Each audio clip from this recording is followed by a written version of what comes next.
श्री रामचंद्र कृपालु भज मन।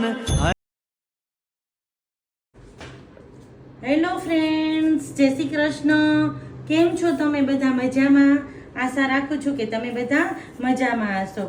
હવે આજે રામનવમી છે અને કેટલાય કાલે કરે છે, પણ અમારા ઘર પાસે મંદિરે પૂછ્યું ને તો આજે કરે છે, એટલે અમે પણ આજે જ રામનવમી કરીએ છીએ।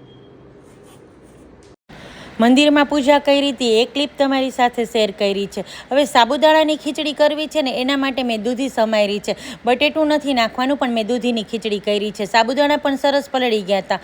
પેનમાં તેલ મૂકી દીધું છે, જીરું અને લીમડોથી મેં દૂધીનો વઘાર કર્યો છે અને દૂધીને સરસ એકદમ ચલાવી લેવાની છે। સ્વાદ પ્રમાણે આપણે મીઠું અને હળદર નાખી દેવાના છે।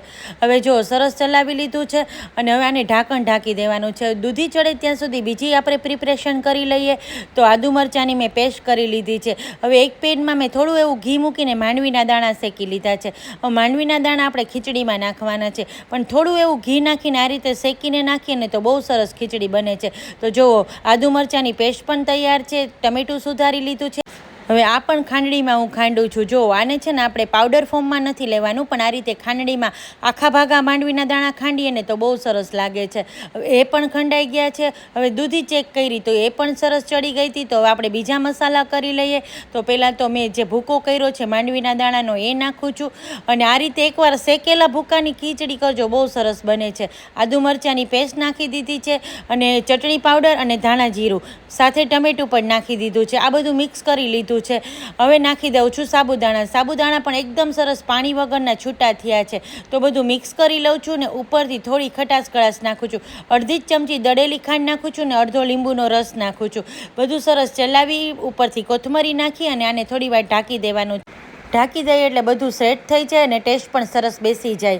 હવે રાયતું બનાવવાનું છે કાકડીનું। તો હું દહીં લઈ લઉં છું, એમાં પાણીવાળી કાકડી સમારી લીધી છે। હવે આ ખીચડી સાથે આ રાયતું ખાવાની બહુ જ મજા આવે છે। તો કાકડી સમારાઈ ગઈ ને એમાં હું થોડા એવા ફુદીના 3 થી 4 ફુદીનાના પાન નાખું છું। શેકેલ જીરાનો પાવડર નાખ્યો છે, મરી પાવડર નાખ્યો છે, મીઠું નાખ્યું છે અને કોથમરી નાખી દીધી છે।